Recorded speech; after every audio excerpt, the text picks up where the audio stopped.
ঠিক হই, কিন্তু আমার ছেলেকে কোলে নেয় না। আমার ছেলের অবস্থা আরো খারাপ হতে থাকে।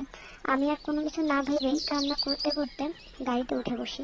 সাথে আমার আম্মু আমার সাথে গাড়িতে উঠে বসে। আল্লাহর রহমতে কিছুদূর যাওয়ার পর দেখতে পেলাম আমার ভাই সামনে থেকে দৌড়ায় আসছে।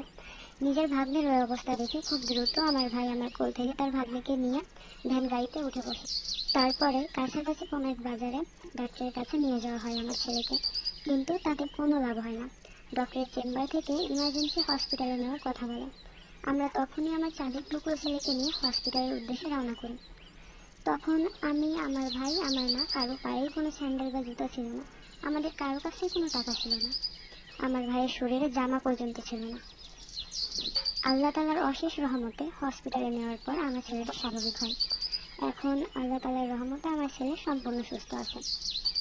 তো একটা কথা হচ্ছে, আমরা অনেকেই মনে করি এখনকার মানুষের মধ্যে হয়তো কোনো মনুষ্যত্ব বোধ নেই, কিন্তু আমি বলতেছি এই কথাটা সম্পূর্ণ ভুল।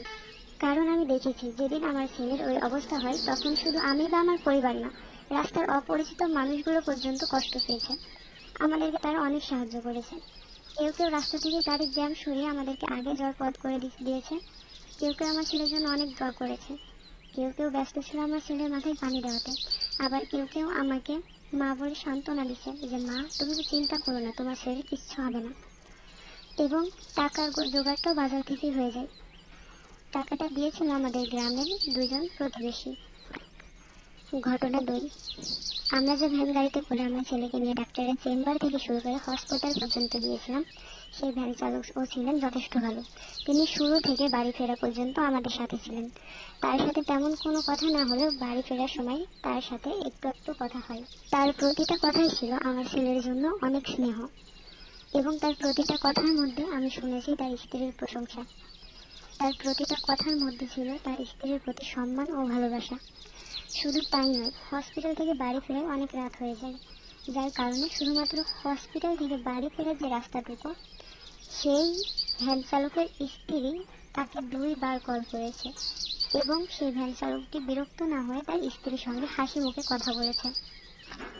ঘটনাটি আরো বড়, তবে আমি সংক্ষেপে শেষ করতেছি।